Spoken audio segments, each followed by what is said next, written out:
ക്രിസ്തുവിൻ്റെയും ശിഷ്യന്മാരുടെയും ശില്പങ്ങൾ ഉണ്ടാക്കിച്ചു. ഒടുവിൽ ശില്പിയെ പറ്റിച്ചു. ശില്പി ആത്മഹത്യയുടെ വക്കിൽ. കത്തോലിക്ക സഭയുടെയും പാതിരിമാരുടെയും നിരവധി തട്ടിപ്പ് കഥകൾ ITV ന്യൂസ് നൽകിയിട്ടുണ്ടെങ്കിലും ഇപ്രകാരം ഒരു വഞ്ചനയുടെ കഥ നിങ്ങൾ ഒരുപക്ഷെ ആദ്യമായിട്ടായിരിക്കും കേൾക്കുന്നത്. ഇത്തവണ ഇവർ കബളിപ്പിച്ചത് മറ്റാരെയുമല്ല, സീറോ മലബാർ സഭയിലെ തന്നെ ഇടുക്കി രൂപതാംഗവും മുൻ സെമിനാരി വിദ്യാർത്ഥിയും പ്രമുഖ ശില്പിയുമായ ഷിജോ ജോണിനെയാണ്. കാശ്മീർ മുതൽ കന്യാകുമാരി വരെയുള്ള പല പ്രമുഖ ക്രൈസ്തവ ദേവാലയങ്ങളിലും നാം ഇന്ന് കാണുന്ന പല ജീവൻ തുടിക്കുന്ന ക്രിസ്തുവിൻ്റെയും ശിഷ്യന്മാരുടെയും മലാഹമാരുടെയും ഒക്കെ ശില്പങ്ങൾ കൊത്തിയിട്ടുള്ളത് ഷിജോ ജോണിൻ്റെ നേതൃത്വത്തിലാണ്. പലാനഗരത്തിൽ സ്ഥാപിതമായ KM മാണിയുടെ ശില്പമടക്കം ഷിജോ ജോൺ ആണ് നിർമ്മിച്ചത്. മാധ്യമങ്ങളിലെല്ലാം ഇദ്ദേഹത്തെക്കുറിച്ച് നിരവധി വാർത്തകളും വന്നിട്ടുണ്ട്. കർത്താവിൻ്റെയും ശിഷ്യന്മാരുടെയും ഒക്കെ ശില്പം കത്തോലിക്ക സഭയ്ക്ക് മാർക്കറ്റിങ്ങിനുള്ള വെറും ടൂളുകൾ മാത്രമാണ് എന്ന് ഈ സംഭവം വെളിവാക്കുന്നു. ശില്പി ഷിജോ ജോണിനെ അന്തരിച്ച ഇടുക്കി രൂപതയുടെ പ്രഥമ മെത്രാൻ മാത്യു ആനിക്കുഴിക്കാട്ടിലിൻ്റെ സഹോദരൻ ടോമി ആനിക്കുഴിക്കാട്ടിൽ മുഖേന മുംബൈ വെസ്റ്റ് ബിഹാറിൽ സ്ഥാപിതമായ ഫാത്തിമ മാതാ പള്ളിയിലെ സെമിത്തേരി മോടി പിടിപ്പിക്കുക എന്നൊരു ജോലി ഇടവക വികാരി ലിയോ ഡോൺമേറ്റ് ഏൽപ്പിക്കുകയുണ്ടായി. മുംബൈയിലെ റോമൻ കത്തോലിക്ക സഭയുടെ കീഴിലുള്ള 7 പള്ളികളുടെ സംയുക്ത സെമിത്തേരി വെസ്റ്റ് ബിഹാറിലെ ഫാത്തിമ മാതാ പള്ളിയോടനുബന്ധിച്ചായിരുന്നു. ഈ സെമിത്തേരിയെ ഇന്ത്യയിലെ ഏറ്റവും മികച്ചതും മനോഹരവുമായ ഒരു സെമിത്തേരിയാക്കുക എന്ന ലക്ഷ്യം വെച്ചാണ് സെമിത്തേരിയിൽ പ്രതിമകൾ നിർമ്മിക്കുന്ന ചുമതലകൾ ഷിജോ ജോണിനെ ഏൽപ്പിച്ചത്. ആനിക്കുഴിക്കാട്ടിൽ ബിഷപ്പിന്റെ സഹോദരൻ ടോമി പാതിരി പറഞ്ഞതുകൊണ്ടും വൈദികർ കബളിപ്പിക്കില്ല എന്ന വിശ്വാസം കൊണ്ടും ഷിജോ എഗ്രിമെന്റ് ഒന്നുമില്ലാതെ 5.5 മാസം കൊണ്ട് തന്നെ ഏൽപ്പിച്ച ജോലികളെല്ലാം ഭംഗിയായി പൂർത്തീകരിച്ചു. യഥാർത്ഥത്തിൽ ഇടവക വികാരി ലിയോ ഡോൺമേറ്റ് 20 കോടിയുടെ ഒരു പ്രോജക്റ്റ് തന്റെ ബിനാമിയും കൺസ്ട്രക്ഷൻ ജോലികളുടെ കോൺട്രാക്ടറുമായ സ്റ്റീഫനെ വെച്ച് നടത്തുകയാണ് എന്ന് ശില്പി അറിഞ്ഞിരുന്നില്ല. എല്ലാം ബ്ലാക്ക് ഇടപാടുകളായതുകൊണ്ട് അവർ കൃത്യമായ ഡോക്യുമെന്റേഷൻ ഒന്നും നടത്തിയിരുന്നുമില്ല. ഷിജോ ജോൺ ഫാത്തിമ മാതാ സെമിനേരിയിൽ പൂർത്തീകരിച്ച ആ ശില്പങ്ങൾ നമുക്കൊന്ന് കാണാം.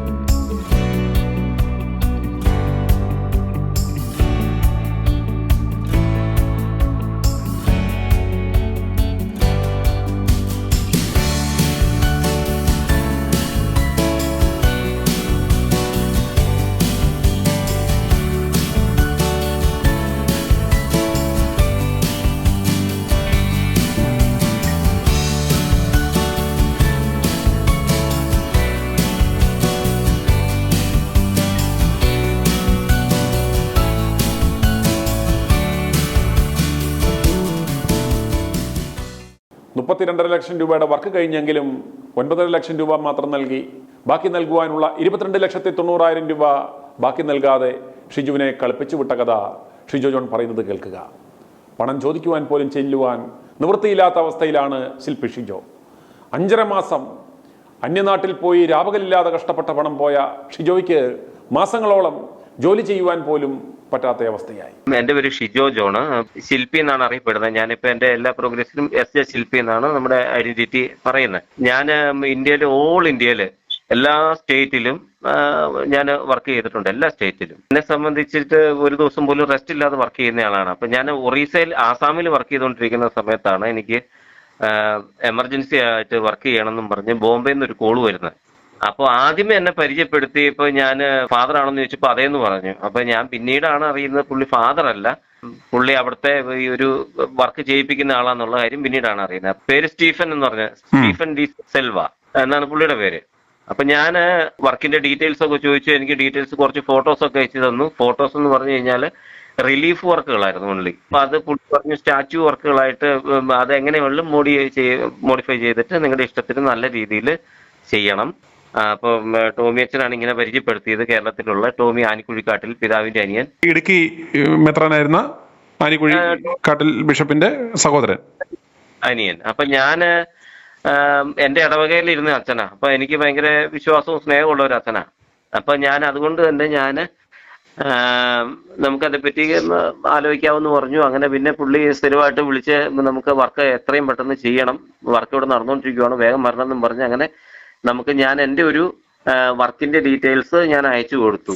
വർക്കിന്റെ ഡീറ്റെയിൽസ് അയച്ചു കൊടുക്കുമ്പോൾ ഞാൻ ഓൾറെഡി GST രജിസ്റ്റർ ചെയ്തേക്കുന്ന ആളായതുകൊണ്ട് ഞാൻ ടാക്സ് അടയ്ക്കുന്ന ആളായതുകൊണ്ട് നമ്മൾ എല്ലാം പ്ലസ് GST ഇട്ടേ നമുക്ക് കണക്ക് കൊടുക്കാൻ പറ്റുള്ളൂ. ഞാൻ അങ്ങനെ എല്ലാ കാര്യങ്ങളെല്ലാം കൊടുത്തു കഴിഞ്ഞിട്ട് അവിടെ ചെന്ന് കഴിഞ്ഞപ്പോ അപ്പൊ പുള്ളി എന്നോട് പറഞ്ഞു, എത്ര ലക്ഷം രൂപയുടെ കൊട്ടേഷൻ ആയിരുന്നു വർക്ക്? ടോട്ടലി നമ്മളുടെ കണക്ക് വരുമ്പോഴത്തേക്ക് 40 ലക്ഷത്തിന് മേലെ പോകും. അപ്പോൾ ഓഫറുകൾ ചെയ്യാൻ പറഞ്ഞു. അപ്പോൾ ഓഫറുകൾ ചെയ്ത് കഴിഞ്ഞ് മാക്സിമം ഓഫറുകൾ പുള്ളി എന്നോട് ചോദിച്ചു, ഒരടിക്ക് 30,000 രൂപയാണ് ഞങ്ങളുടെ റേറ്റ്, അപ്പോൾ 27,000 രൂപയ്ക്ക് ചെയ്യാവോ എന്ന് ചോദിച്ചു. അപ്പോൾ ഞാൻ 27,000 രൂപയ്ക്ക് ചെയ്തു കൊടുത്തു. ഇത്രയും വർക്കുകൾ ഉള്ളതല്ലേ, അപ്പൊ നമുക്ക് ചെയ്യാൻ കുഴപ്പമില്ല എന്ന് പറഞ്ഞു. അങ്ങനെ ടോട്ടലി 32,50,000 രൂപയുടെയാണ് ടോട്ടലി വർക്കിന്റെ ഡീറ്റെയിൽസ് വരുന്നത്. ഈ ഡീറ്റെയിൽസ് അങ്ങനെ വന്നിട്ടില്ല. അതായത് ഈ ഡീറ്റെയിൽസ് ലാസ്റ്റ് ഇവിടെ ബോംബെയിൽ വന്നു കഴിഞ്ഞപ്പോഴാണ് മൊത്തം ഡീറ്റെയിൽസ് കൊടുക്കുന്നത്. ആദ്യം വെറും 4 എണ്ണത്തിന്റെ ഡീറ്റെയിൽസേ ഞാൻ കൊടുത്തിട്ടുള്ളൂ. അവിടെ ചെന്ന് കഴിഞ്ഞിട്ടാണ് പിന്നെ ബാക്കി വർക്കുകൾ 1 by 1 ആയിട്ട് ഇങ്ങനെ ചെയ്യിപ്പിച്ചുകൊണ്ടിരുന്നത്.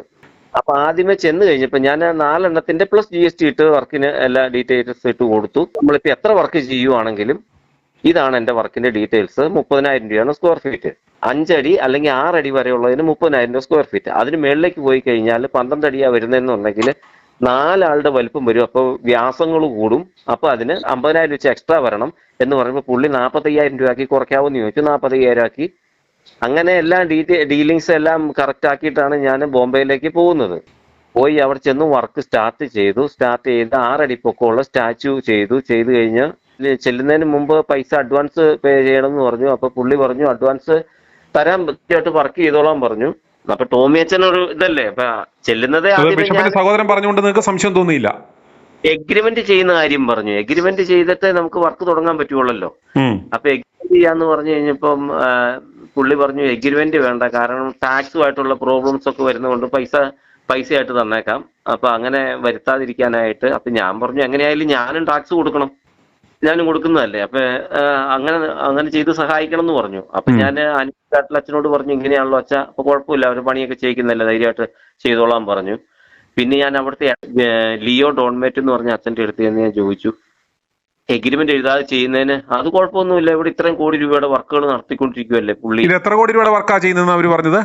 എന്റെ ബ്യൂട്ടിഫിക്കേഷൻ ഇല്ല, എന്നോട് പറഞ്ഞിരിക്കുന്നത് ഓൾറെഡി ഇപ്പൊ 20 കോടി രൂപയുടെ വർക്കുകൾ കഴിഞ്ഞു. അവസാനം എന്നോട് പറഞ്ഞത് 20 കോടി രൂപയുടെ വർക്കുകൾ കഴിഞ്ഞു. അപ്പൊ അതുകൊണ്ട് ബാക്കി പൈസ തരാൻ പേടിക്കണ്ടെന്ന അവസാനം എന്നോട് പറഞ്ഞത്. ഏത് സ്ഥലത്ത് എന്ത് വർക്കായിരുന്നു നടന്നത്? ബോംബെ വിദ്യാവിഹാർ വെസ്റ്റ് ഫാത്തിമ മാതാ ചർച്ച് ഫാത്തിമ മാതാ സ്കൂളും ഒന്നിച്ച് ചേർന്നിരിക്കുന്ന സ്ഥലമാണ്. അപ്പൊ ഇത് 7 പള്ളികൾക്ക് വേണ്ടിയിട്ടുള്ള ഒരു ഒറ്റ സെമിറ്ററിയ ഒരു 2 ഏക്കറോളം വരും.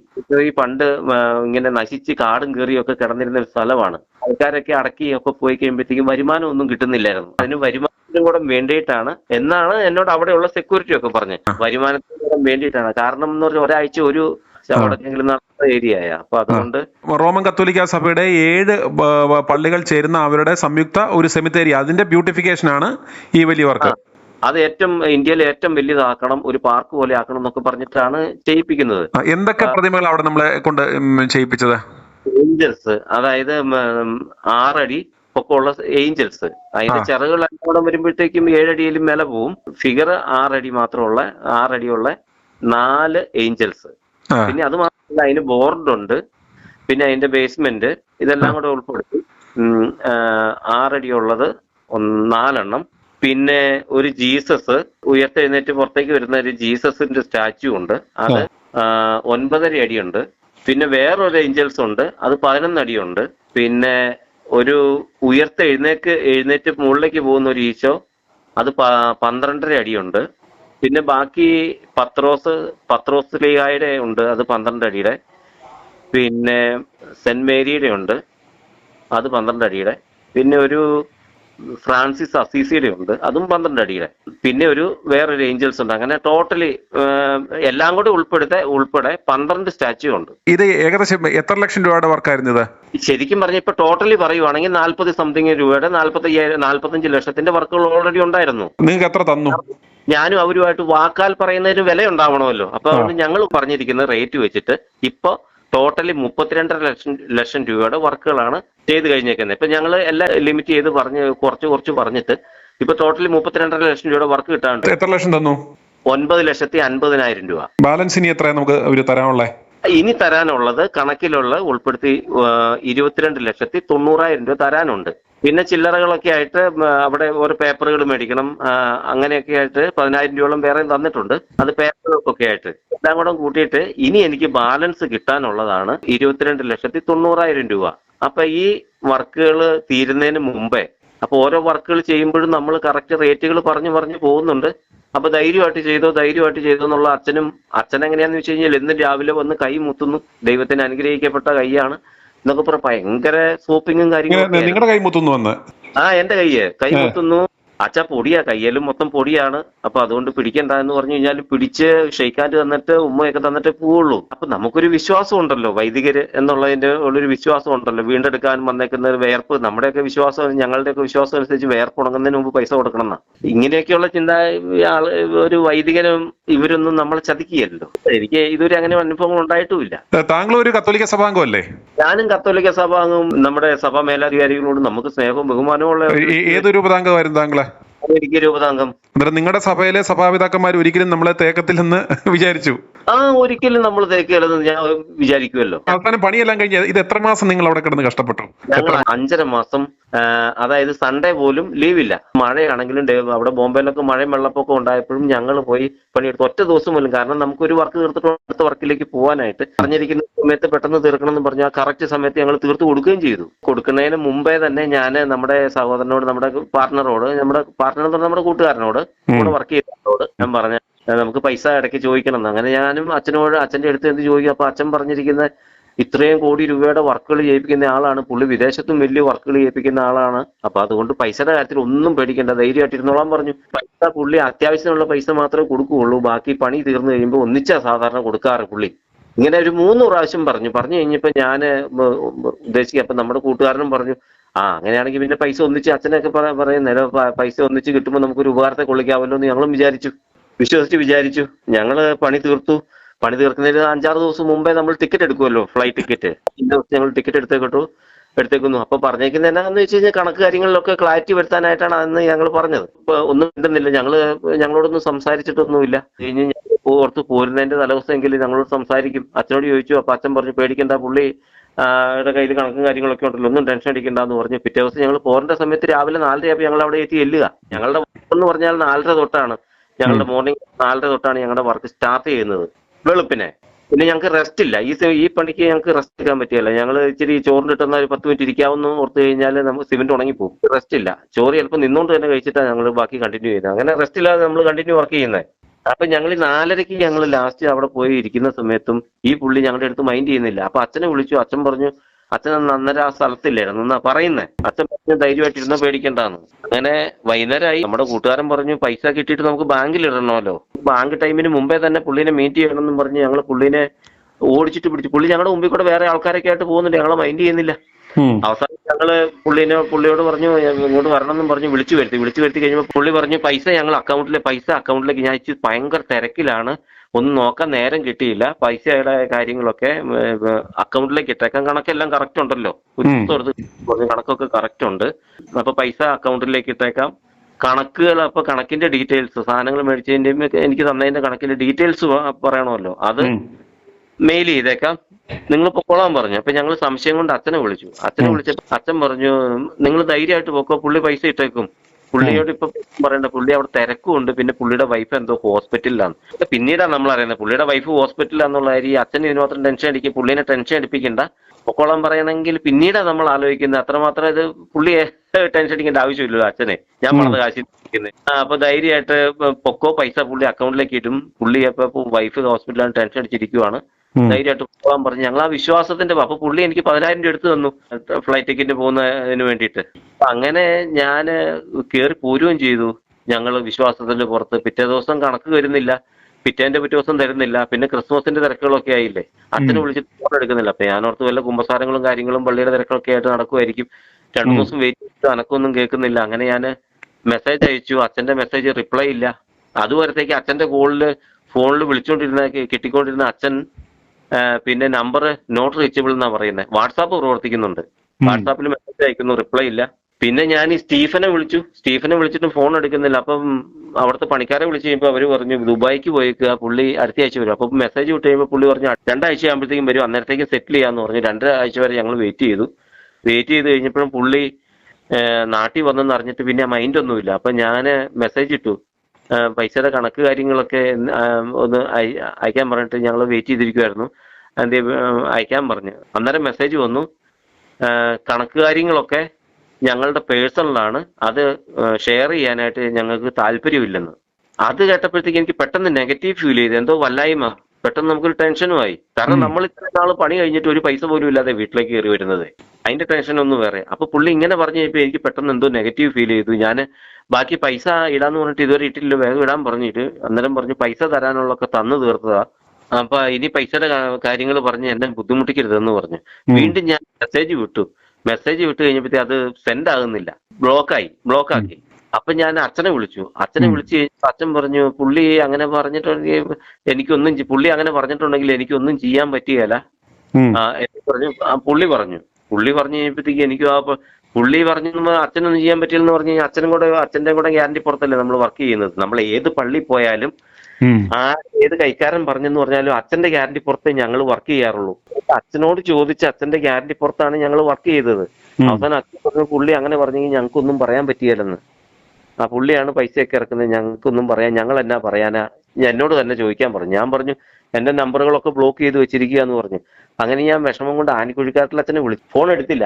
അപ്പൊ ഞാൻ മെസ്സേജ് ഇട്ടു, അച്ഛാ ഇങ്ങനെയാണല്ലോ അവരെന്നോട് പറഞ്ഞു, വോയിസ് മെസ്സേജ് ആയിട്ടെ, ഞാൻ ആ പടം ഒരു ബുദ്ധിമുട്ടിലാണ്, ഇത്ര നാളും പണി ചെയ്തിട്ട് പണിക്കൂലി എന്റെ കയ്യിൽ നിന്ന് 5 ലക്ഷം രൂപ പോയത് കൂടാതെ എനിക്ക് പണി ചെയ്ത പൈസയും കിട്ടിയില്ല. അവസാനം പൈസയൊക്കെ തന്ന് തീർത്തതാണ് എന്ന് പറയും. പൈസക്ക് ഇച്ചിരി സാവകാശം തരാമെന്ന് ചോദിച്ചു കഴിഞ്ഞാൽ ഒരു മര്യാദയുണ്ട്.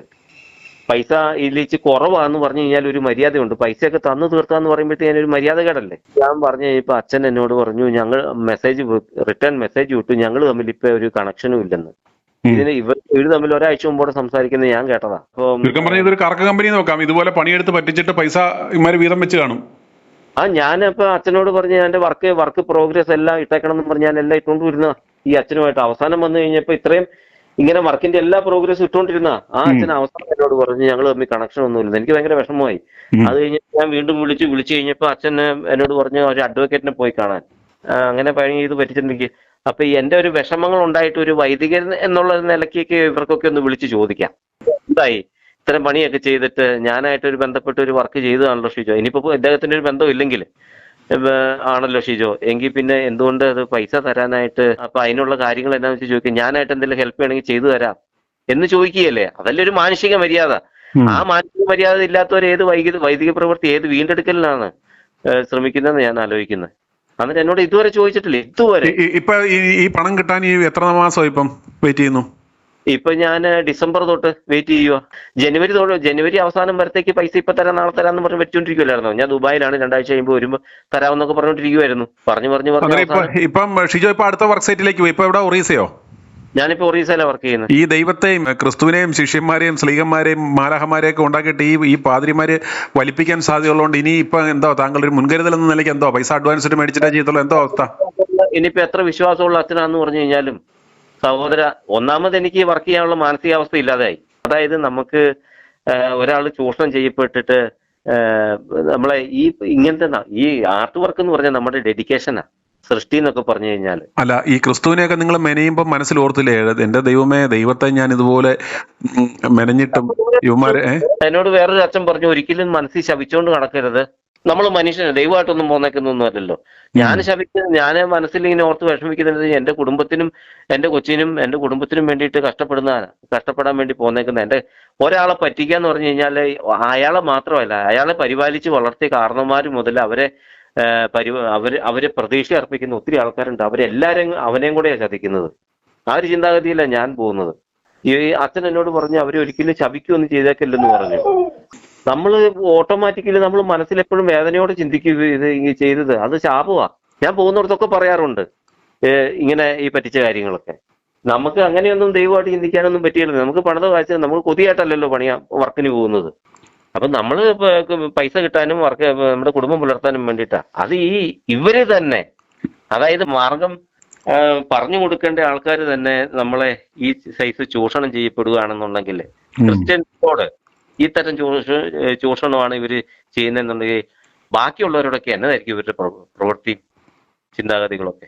എനിക്ക് അതൊക്കെ ഓർന്നിട്ട് ഭയങ്കര വിഷമം തോന്നുന്നു. കാരണം ഞാൻ നമുക്കേ ഉള്ളൂ ഇത് ദൈവവും മാലാഹൈവ രൂപങ്ങൾ, ഇവരെ സംബന്ധിച്ചോളം വെറും പ്രതിമകള്. ഇവർക്ക് കാശടിച്ചു മാറ്റാൻ വേണ്ടിയുള്ള ഒരു പ്രോജക്റ്റിന്റെ വെറും പ്രതിമകള്. കാരണം എന്ന് പറഞ്ഞാൽ എനിക്ക് ഇച്ചിരൂടെ വേദന കൂടും. കാരണം ഞാനൊരു സന്യാസ സമൂഹത്തിലെ അംഗമായിരുന്നു, സെമിനാരിയിലുമാണ്. പിന്നെ അതുകൂടാതെ ആകാശപ്പുറവുകൾ എന്ന് പറഞ്ഞ കമ്മ്യൂണിറ്റിയിലെ ഓൾ ഇന്ത്യ മെമ്പറുമായിരുന്നു, ഡൽഹിയിലെ മെമ്പറുമായിരുന്നു ആദ്യമേ. അത് കഴിഞ്ഞിട്ട് സെമിനാരിയിലേക്ക് പോയത്. അന്നേരം താങ്കളുടെ ആ ഒരു അനുഭവം എങ്ങനെ ഉണ്ടായിരുന്നു? ഇവരെ എത്രത്തോളം വിശ്വസ്തരും? ഞാൻ ബിജിലോർ രൂപതയിലായിരുന്നു. അവിടെയൊക്കെയുള്ള വൈദികരൊക്കെ എത്ര അപൂർവം ചിലരൊക്കെ അല്ലാതെ ബാക്കിയുള്ളവരൊക്കെ എത്ര പളുങ്ക് പോലെ ഇരിക്കുന്ന ചിന്താഗതി ഉള്ള ഒരു അച്ഛനൊക്കെയാ. പ്രത്യേകിച്ച് അവിടെ നമ്മുടെ ഒരു മാർഗദർശിയായിട്ടുള്ളൊരു ബൈജു എന്ന് പറഞ്ഞ അച്ഛനുണ്ട്, ബൈജു മണവാളൻ. ആ അച്ഛനൊക്കെ എന്ന് പറഞ്ഞാൽ എത്ര വിശുദ്ധ പദവിയിലേക്കൊക്കെ പോകേണ്ട ആൾക്കാരാണ്. പക്ഷെ അവരൊന്നും ആരും മൈൻഡ് ചെയ്യില്ലെന്നുള്ളതാ. ബാക്കിയുള്ള സ്ഥലങ്ങളിൽ ചെല്ലുമ്പോഴാണ്, പ്രത്യേകിച്ച് കേരളത്തിൽ ഇല്ലെന്നുണ്ടെങ്കിൽ ഈ ഇങ്ങനെയുള്ള സ്ഥലങ്ങളിലൊക്കെ ചെല്ലുമ്പോഴാണ് ഈ വൃത്തികെട്ട മനോഭാവം ഉള്ളവരൊക്കെ കാണുന്നത്. ബാക്കിയുള്ളവരൊക്കെ എങ്ങനെയായാലും വേണ്ടുകയല്ല, നമ്മുടെ കാര്യങ്ങൾ നടന്നു കിട്ടിയാൽ മതി, അവർ ചത്താലും വേണ്ടുകയല്ല, കൊന്നാലും വേണ്ട. ഞാനൊരു സ്ഥലത്ത് വർക്ക് ചെയ്തുകൊണ്ടിരിക്കുമ്പോൾ ഞാൻ അവിടെ അൾത്താരയുടെ ഓൾട്ടറിന്റെ വർക്ക് ചെയ്തുകൊണ്ടിരിക്കുക. അപ്പൊ ഞാൻ ഇരുന്ന് വർക്ക് ചെയ്തുകൊണ്ടിരിക്കുന്ന സമയത്ത് ഒരു സഹോദരൻ അവിടെ ഹെൽപ്പിങ്ങിന് നിൽക്കുന്ന ഒരു സഹോദരൻ. അപ്പൊ അവിടെ അകത്ത് ഈ സക്രാരി ഒട്ടിക്കണമെങ്കിൽ ക്ലോറോഫോമിന്റെ ആവശ്യമുണ്ട്, ക്ലോറോഫോം. അപ്പൊ ഈ ക്ലോറോഫോം അവിടെ കൊണ്ട് വെച്ച് കഴിഞ്ഞപ്പം അവിടെ ഒരു കുപ്പിക്കകത്ത് വെച്ച് കഴിഞ്ഞപ്പം ഒരു അച്ഛനെ കൊണ്ടുവച്ചത്. അപ്പൊ ഈ പണിതുകൊണ്ടിരുന്ന പുള്ളി ചോദിച്ചു, ഇത് എന്നാ സാധനമാണെന്ന് ചോദിച്ചു. അപ്പൊ പുള്ളി പറഞ്ഞു, ബ്രാൻഡിയെ വേണമെങ്കിൽ എടുത്ത് കുടിച്ചോ, ഇച്ചിരി വേണമെങ്കിൽ എടുത്ത് ടേസ്റ്റ് ചെയ്ത് നോക്കിക്കോളാൻ പറഞ്ഞു. അപ്പൊ അതായത് അങ്ങനെ പറയണം എന്നുണ്ടെങ്കിൽ ഒരു വിലയില്ലാത്ത ഒരു മനുഷ്യനൊരു വില കണക്കാക്കുന്നില്ലാത്തോണ്ടാ. അപ്പൊ എന്നിട്ട് ആ പുള്ളിക്കാരൻ അതെടുത്ത് കുടിച്ചു. ഞാൻ ഇരുന്ന് വർക്ക് ചെയ്തോണ്ടിരിക്കുക. ഞാൻ നോക്കുമ്പോ എന്തോ മറിഞ്ഞായിരുന്നു വെച്ചാൽ തിരിഞ്ഞു നോക്കി കഴിഞ്ഞപ്പോ 8 അടി മാറിയുള്ളൂ. എന്നിട്ട് ഈ മറിഞ്ഞുകൊണ്ട് മരിച്ചുപോയി. വീണതേ മരിച്ചു. ഇത് മനുഷ്യനെ വില കൽപ്പിക്കുക. അപ്പൊ പുള്ളി നിങ്ങളുടെ കൂടെ വർക്കറായിരുന്നോ അതോ ആരായിരുന്നു കുടിച്ചത്? അവിടെ വർക്ക് ചെയ്ത ഒരു പുള്ളിയാ. അവിടെ വേറെ കെട്ടിടത്തിന്റെ വർക്കിന് വേണ്ടിയിട്ട് വന്നൊരാളാ. പിന്നെ അതെങ്ങനെയൊക്കെയോ അതിപ്പോ കേസുകളൊക്കെ തീർത്തു. കേസുകളൊന്നും ഉണ്ടായി, വല്ല പ്രശ്നങ്ങളും ഉണ്ടായില്ല. അത്രേ ഉള്ളൂ ഒരു മനുഷ്യന്റെ ഒരു ചിന്താഗതി. മനുഷ്യനെ പറ്റിയുള്ള ഇവരുടെയൊക്കെ വിലയിരുത്തുകൾ. ചത്താലും കുഴപ്പമൊന്നുമില്ല, നമ്മുടെ കാര്യങ്ങളൊക്കെ ഭംഗിയായിട്ട് നടക്കുക. ഇതൊക്കെ നമ്മൾ എന്തെല്ലാം അനുഭവങ്ങളിൽ കൂടെ കടന്നു പോകുന്നതെന്നറിയോ ഇത്ര നാളിനിടയ്ക്ക്. അവസാനം ഇത്തരം തലയ്ക്ക് അടിയേറ്റ പോലത്തെ ഓരോ കാര്യങ്ങൾ ചെയ്തു തരുന്നത്. ശരിക്കും ഇപ്പം നിങ്ങൾക്ക് നിങ്ങളുടെ ആ ഒരു ക്രിയേറ്റിവിറ്റി പൂർണ്ണ തോതിൽ, അതായത് ഇത്തരം വർക്കുകൾ ചെയ്യുമ്പോൾ ഇത് പറ്റിക്കപ്പെടുവോ എന്നുള്ള ഒരു ഭീതിയുണ്ടോ വർക്ക് ചെയ്യുമ്പോൾ? അത് നിങ്ങളുടെ വർക്കിനെ ബാധിക്കാറുണ്ടോ ഈ ഒരു മാനസികാവസ്ഥ? പേടിയാ. ഞാൻ ഒരു 5-6 മാസത്തേക്ക് പിന്നെ എനിക്ക് വേറെ വർക്കൊന്നും ചെയ്യാൻ പറ്റിയില്ല. 4-5 മാസത്തേക്ക് ഒരു വർക്കും. ഞാനൊരു സ്ഥലത്തൊരു ശ്രീബുദ്ധനെ ഉണ്ടാക്കാൻ പറഞ്ഞ് ചെന്ന് കഴിഞ്ഞപ്പോഴത്തേക്കും എനിക്ക് കൈ കൊണ്ട് ഒരു കരണ്ട് പോലും എടുത്ത് തേക്കാൻ പറ്റിയിട്ടില്ല. ഞാൻ അവിടെ 2 ദിവസം അവിടെ വെയിറ്റ് ചെയ്തു, നടക്കുന്നില്ല. മാനസികമായിട്ട് നമുക്ക് ശരിയാക്കാൻ പറ്റുന്നില്ല. ഞാൻ വേറെ ആളെ വിളിച്ചോളാൻ പറഞ്ഞിട്ട് പോരും ചെയ്തേ. അത് കഴിഞ്ഞ് എനിക്ക് വേറെ പലരും വിളിച്ചിട്ട് ഞാനിപ്പോ എല്ലാ ഒഴിവുകളും പറഞ്ഞ് നിൽക്കുമായിരുന്നു. പിന്നെ ഞാൻ 5 മാസത്തിന് ശേഷമാണ് ഞാനിപ്പോ ഇവിടെ വേറെ വർക്കിന് വരുന്നത്. വേറെ വർക്കിന് വരുമ്പോഴും നമുക്ക് പേടിയോട് കൂടിയിട്ട് ഒരേ വർക്കിന് ഇപ്പൊ പോകുന്നതേ. ഇവരുടെ മെന്റാലിറ്റി എന്നായിരിക്കും, അവസാനം എന്നായിരിക്കും എന്നുള്ളത് നമുക്ക് അറിയത്തില്ലാത്തതുകൊണ്ട് ഓരോ പേടിയോട് കൂടിയിട്ട് തന്നെയാണ് നമ്മളിപ്പോഴും പോകുന്നത്.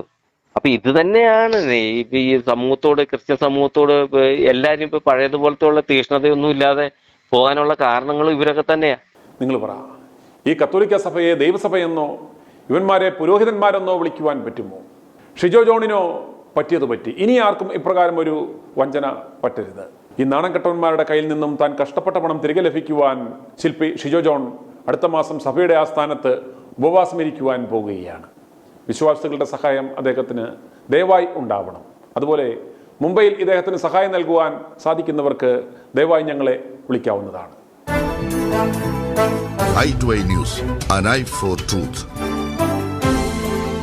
i2i News സബ്സ്ക്രൈബ് ചെയ്തിട്ടില്ലാത്തവർ ഇപ്പോൾ തന്നെ സബ്സ്ക്രൈബ് ചെയ്യുക. നോട്ടിഫിക്കേഷൻ ലഭിക്കുവാൻ ബെൽ ബട്ടണും അമർത്തുക.